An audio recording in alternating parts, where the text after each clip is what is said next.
Hello students, welcome back to my class. Today we will discuss paragraph writing on Vedic literature. तो आपके text book का जो 5th chapter है उसका नाम है लाइफ इन वैदिक लिटरेचर।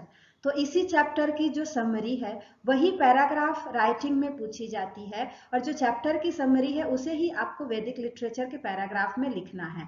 तो आज का जो ये समरी मैं दे रही हूँ वो आपके पैराग्राफ में भी काम आएगा और इस चैप्टर के क्वेश्चन आंसर भी आप इस समरी के थ्रू सॉल्व कर सकते हैं। तो चलिए स्टार्ट करते हैं with the summary of the chapter और पैराग्राफ राइटिंग ऑन वैदिक लिटरेचर। ओके,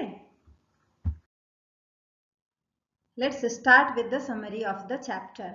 ये समरी अगर आप पैराग्राफ राइटिंग में लिखेंगे तो ये 200 वर्ड से थोड़ा ज़्यादा लेंदी है, इसलिए क्योंकि इसमें पूरे चैप्टर की समरी और क्वेश्चन के आंसर्स भी इंक्लूडेड हैं। लेकिन पैराग्राफ राइटिंग के लिए आपको लगभग 200 वर्ड्स में लिखना है, तो आप इसको थोड़ा सा शॉर्ट कर सकते हैं। वैसे भी अगर आप थोड़ा ज़्यादा प्रिपेयर करेंगे तब जाकर आप 200 या 250 वर्ड्स में लिख पाएंगे। तो चलिए देखते हैं व्हाट इज वैदिक लिटरेचर। वैदिक साहित्य है क्या? Vedic literature of India claims to be the oldest text only after the literatures of Mesopotamian and Egyptian civilization। तो जो वैदिक साहित्य है हमारा देश का, ये मेसोपोटामिया और मिस्र की सभ्यता के जो साहित्य हैं उनके बाद दुनिया का सबसे पुराना लिटरेचर माना जाता है। They are regarded as the oldest literature of Sanskrit and of Hinduism. तो अगर हम संस्कृत साहित्य की बात करें या हिंदू सभ्यता के सबसे पुराने साहित्य की बात करें तो ये वैदिक साहित्य ही हैं। The Sanskrit term Veda means knowledge. तो वेद शब्द जो है संस्कृत से आया है जिसका अर्थ होता है ज्ञान।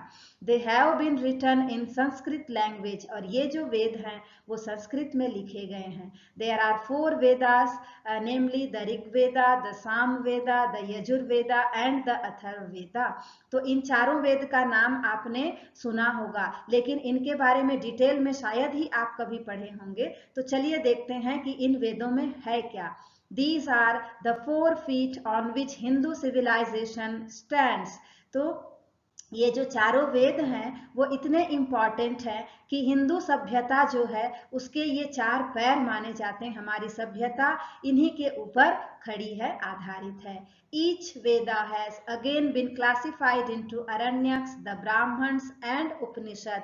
तो यही जो वेद हैं उनके ही जो आखिरी पार्ट है उनको अरण्यक या ब्राह्मण ग्रंथ और उपनिषद बोला जाता है। The first compilation Rigveda is the oldest of the 4 संहितास और कलेक्शन।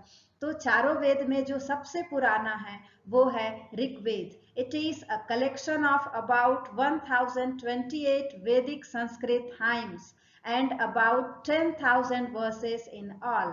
तो ऋग्वेद में कुल मिलाकर 1000 से ज्यादा संस्कृत के हाइम्स हैं, वर्सेस हैं, उसके गीत हैं, एंड अबाउट 10,000 वर्सेस। तो 10,000 से ज्यादा इसमें श्लोक हैं। Rigveda is organised into 10 books. Rigveda इतना विशाल है कि इसको 10 किताबों में संकलित किया गया है और इन बुक्स को मंडल्स बोला जाता है। So there are 10 mandals in Rigveda. The hymns of Rigveda express people's reaction to the wonder of existence. तो जो ऋग्वेद के जो गीत हैं वो क्या प्रदर्शित करते हैं? People's reaction to the wonder of existence. ब्रह्मांड में जो हम जीवों का जो अस्तित्व है उसको लेकर लोगों की क्या सोच है। The beauty of the earth, तो पृथ्वी के सौंदर्य, and the power of existence, हमारे अस्तित्व की शक्ति के प्रति उनका जो डर है, जो आश्चर्य का भाव है, वो ऋग्वेद में है। तो ऋग्वेद में भगवान के लिए, स्थिति के लिए श्लोक नहीं है। They are all related to beauty of earth, beauty of creation. Okay, Rigveda के बाद जो सेकंड वेद है वो है सामवेद। तो as the ritualistic religion developed, the need for a hymn which could be sung was felt. तो जब वैदिक कर्म कांड, धीरे धीरे पूजा पाठ, ये सारी चीजें बढ़ती गई तो ऐसी जरूरत पड़ी कि जो ऋग्वेद के श्लोक हैं उनको गाया जाए। This led to the origin of the second compilation Samaveda. तो इसी के कारण जो दूसरा वेद है सामवेद का ओरिजिन हुआ। समन, सामवेद जो है समन शब्द से बना है, जिसका अर्थ होता है सॉन्ग और मेलोडी, गीत। It consist of about 1875 verses and all of it except 75 verses are borrowed from the Rig Veda। तो सामवेद में लगभग 1875 वर्सेस हैं, और जिसमें से पूरे के पूरे लगभग 1800 जो है ऋग्वेद से ही लिए गए हैं, उनको गीत के रूप में लिखा गया है। ऋग्वेद में वो कविता के रूप में थी जिनको रिसाइट किया जाता था। तो the recited poems of the Rigveda here becomes the hymn song. तो ऋग्वेद के जो गीत थे, कविता थी, वो अब सारे गीत के रूप में कन्वर्ट हो गए जिनको गाया जा सकता था। इसके बाद आता है थर्ड कंपाइलेशन यजुर्वेदा। तो यजुर्वेद जो है इट कंटेन्स अबाउट 2000 मंत्रास। तो यजुर्वेद में 2000 मंत्र हैं, which are mostly in the prose form. तो फिर से एक बार यजुर्वेद जो है गद्य के रूप में है, प्रोज मतलब होता है गद्य। The word Yajus means sacrificial formula, hence it consists of statements about the result of employing particular mantras। तो यजस शब्द का अर्थ है सेक्रिफिशियल फॉर्मूला। सेक्रीफाइस यानी होता है त्याग। तो यज्ञ या बलिदान के लिए जो रीतियां थी, जो पद्धति थी, उन सब का वर्णन यजुर्वेद में किया गया है। As the rituals developed 3 sacrificial fires emerged, officiated by Hotr, Udgatr and Adhvaryu priests. तो ऋग्वेद और सामवेद जो हैं पहले के वेद हैं। जब इंडस जो सिंधु नदी के द्वारा ये जो उत्तरी भारत का एरिया उससे सिंचित होता था उस समय का। यजुर्वेद के बाद अथर्ववेद जो है बाद के समय में आता है, और इस समय तक जो यज्ञ की अग्नि होती थी वो 3 फायर्स थे, उसमें 3 प्रकार के पुरोहित जो है अग्नि को प्रज्वलित करते थे। तो इनका नाम था होत्र, उद्गत्र और अध्वर्य। तीसरा जो था ये अध्वर्य पृष्ठ। तो अथर्ववेद जो है उस समय इसका ओरिजिन हुआ जब अध्वर्य तीसरे प्रकार के पुरोहितों ने पूजा आरंभ कर दी थी, और इसी समय वैदिक लिटरेचर का जो पतन है वो माना जाता है। इसलिए क्योंकि अब वेद में मैजिकल फॉर्मूला, सोर्सरी, ब्लैक मैजिक, तो काला जादू, ये सारी चीजें आरंभ हो चुकी थी।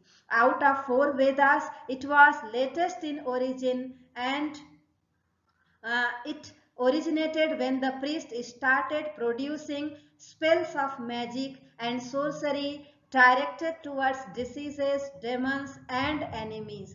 तो अब अथर्ववेद के समय में जो मैजिक, जादू टोने से संबंधित जो श्लोक थे, मंत्र थे, वो बने ताकि लोगों की रक्षा की जा सके बीमारियों से, राक्षसों से, शत्रुओं से या बुरी शक्तियों से निपटने के लिए अब जादू टोने का सहारा लिया गया। तो ये क्वेश्चन भी एग्जाम में पूछा जाता है कि how do you know Atharvaveda is latest in origin. तो अथर्ववेद में रॉयल बंगाल टाइगर का नाम जिक्र में आता है, जो कि पहले के वेद में नहीं है। तो सुंदरवन के जो एशियाटिक लायन थे या टाइगर थे, उनका नाम अथर्ववेद में आया, जिससे हमको पता चलता है कि अथर्ववेद सबसे बाद के समय का है। इन टाइगर्स का नाम पहले के वेद में नहीं आता। ओके, चारों वेद का नाम तो आप लोगों ने सुना होगा, लेकिन ब्राह्मण ग्रंथ क्या है, अरण्यक क्या है और उपनिषद क्या है, शायद आप लोगों ने ज्यादा नहीं सुना होगा। तो चलिए देखते हैं व्हाट आर दिस ब्राह्मण्स। तो ब्राह्मण ग्रंथ जैसा कि नाम से ही स्पष्ट है, these are the explanations of Brahmans और learned person about a ritual. तो किसी पूजा के लिए, कर्म कांड के लिए उसके रीति रिवाज के बारे में जो कुछ व्याख्या ब्राह्मणों ने की उसको बोला जाता है ब्राह्मण ग्रंथ। They also incorporate myth, legends and philosophy. इनमें पौराणिक कहानियां भी है, इसमें दर्शन भी है, दर्शन शास्त्र। देयर आर अबाउट 19 ब्राह्मण टेक्स्ट अवेलेबल एट प्रेजेंट। वर्तमान में लगभग 19 ब्राह्मण ग्रंथ अवेलेबल हैं। Brahmanas are attached to all the 4 Vedas. चारों ही वेद के जो पिछले पार्ट है, लास्ट पोर्शन है, उनको हम ब्राह्मण ग्रंथ के नाम से जानते हैं। ये अलग, वेद से अलग नहीं है। अरण्य, तो अरण्यक्स, ब्राह्मण ग्रंथ के बाद अब देखते हैं Aranyakas. Aranya is a Sanskrit word which means forest. तो अरण्यक जो शब्द है वो अरण्य से बना है, और अरण्य का अर्थ संस्कृत में जंगल होता है। So these books were written by the thinkers who were retired from the society to forest in the last stage of their life. तो ये जो अरण्यक थे वो उन ऋषि मुनियों के द्वारा लिखे गए थे जो अपने गृहस्थ जीवन को त्याग कर अपने जीवन के अंतिम समय में, जैसे कि वानप्रस्थ आश्रम बोला जाता है, जीवन के अंतिम 25 साल, 75 साल से 100 साल तक की आयु ऋषि मुनि लोग जंगल में व्यतीत करते थे। तो उस समय गृहस्थ के जिम्मेदारियों से मुक्त होकर जंगल में उन्होंने जो कुछ लिखा वो इस अरण्यक ग्रंथों में सम्मिलित किया गया है। The term Upanishad. Now, what is Upanishad? Upanishad means उप और निषद ये दो वर्ड से बना है। उप मतलब होता है पास में, और निषद संस्कृत वर्ड है, उसका मतलब होता है बैठना। तो मीनिंग क्या हुआ? Sitting down of the प्यूपिल near the teacher for a secret communication. तो जो शिष्य है उसका गुरु के पास किसी सीक्रेट कम्युनिकेशन के लिए बैठना।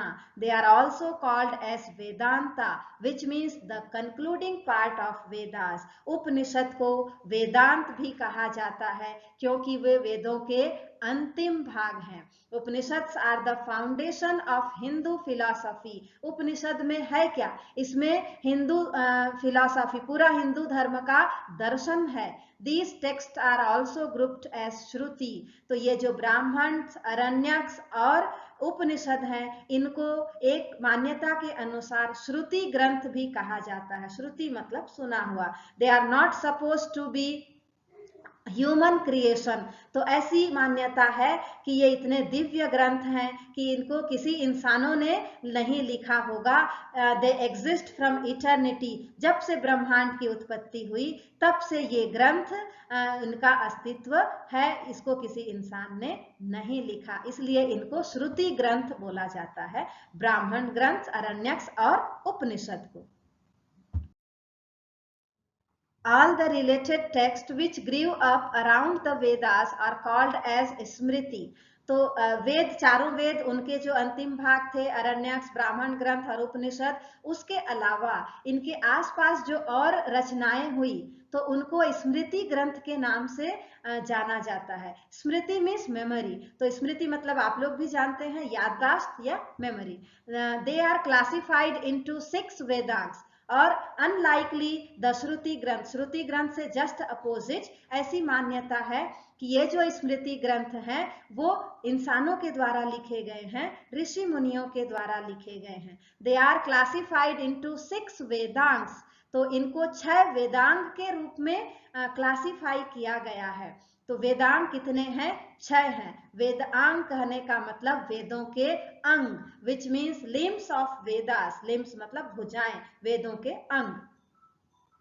वेदांग्स are 6 in number, namely Kalpasutra, phonetics, grammar, etymology, metre and astronomy. तो वेदांग 6 माने जाते हैं। सबसे पहला है कल्पसूत्र, और उसके बाद है फोनेटिक्स। फोनेटिक्स मतलब जो किसी भी लैंग्वेज के प्रोनाउंसिएशन पर आधारित होता है, शब्दों का उच्चारण कैसे हो। And then grammar, and then etymology. Etymology मतलब द ओरिजिन ऑफ वर्ड्स, शब्दों के उत्पत्ति के बारे में, किसी भी शब्द की पूरी हिस्ट्री। तो लिंग्विस्टिक का एक पार्ट माना जाता है ये भाषा विज्ञान का। एंड देन मीटर, इसको छंद भी बोला जाता है। उसके बाद एस्ट्रोनॉमी, इसी में एस्ट्रोलॉजी, ज्योतिष शास्त्र भी शामिल होता था। तो ये 6 वेदों के अंग हैं जो आपको एग्जाम में पूछे जाते हैं। Kalpasutra has again been divided into Shrauta Sutra, Griha सूत्र एंड धर्म सूत्र। तो कल्पसूत्र को फिर से इन 3 पार्ट्स में डिवाइड किया गया है। श्रौत सूत्र जो यज्ञ को लेकर, यज्ञ से रिलेटेड है। गृह सूत्र मतलब गृहस्थ जीवन में जितने कर्म कांड होते हैं उनका वर्णन इसमें है। और धर्म सूत्र यानी कि ये धर्म से संबंधित है। शूल्व Sutra which is a part of Shrauta Sutra. अब देखिए, श्रौत सूत्र का एक पार्ट है जिसका नाम है शूल्व Sutra. It is regarded as oldest book of mathematics. तो ये वैदिक लिटरेचर का या भारतीय सभ्यता का कहना चाहिए मैथ्स की सबसे पुरानी बुक मानी जाती है शूल्व सूत्र। इसमें बिल्डिंग्स के मेजरमेंट, जो यज्ञ की जो बलि वेदी होती थी, बलि देने की जो स्थान उनका होता था, उसका मेजरमेंट, तो कई सारे इसमें मैथ्स हैं और कैलकुलेशन है। तो ये सबसे पुराना मैथ्स का बुक माना जाता है शूल्व सूत्र। शूल्व सूत्र जो है वो स्रौत सूत्र का पार्ट है, और स्रौत सूत्र किसका पार्ट है? कल्प सूत्र का। तो ये दोनों कल्प सूत्र के अंतर्गत ही आते हैं। Hence we can say that Vedic literature of India has given international name and fame to Indian literature. वैदिक साहित्य के कारण इन सभी वेद, उपनिषद, ब्राह्मण ग्रंथ, इन सब के कारण भारत को अंतरराष्ट्रीय प्रसिद्धि मिली है। They are pride of Hindu civilisation. ये भारतीय सभ्यता के गर्व हैं। तो पैराग्राफ राइटिंग में अगर आप लिखेंगे तो मेनली आपको चारों वेदों के बारे में लिखना है, और शॉर्ट में उपनिषद के बारे में, अरण्यक के बारे में और ब्राह्मण ग्रंथ। तो बहुत शॉर्ट में 2-2, 3-3 लाइन में आप श्रुति ग्रंथ और स्मृति ग्रंथ क्या है ये भी लिख सकते हैं। बाकी बहुत ज्यादा डिटेल में आपको लिखने की जरूरत नहीं पड़ेगी। Okay, so this was the summary of the chapter as well as paragraph. तो पैराग्राफ वैदिक लिटरेचर पर ये पैराग्राफ के रूप में भी आप इसको यूज कर सकते हैं, और लाइफ इन वैदिक लिटरेचर जो चैप्टर है उसकी समरी के रूप में भी। Okay, so thank you very much for watching this video, and keep watching the next videos also. Keep writing your comments. Thank you.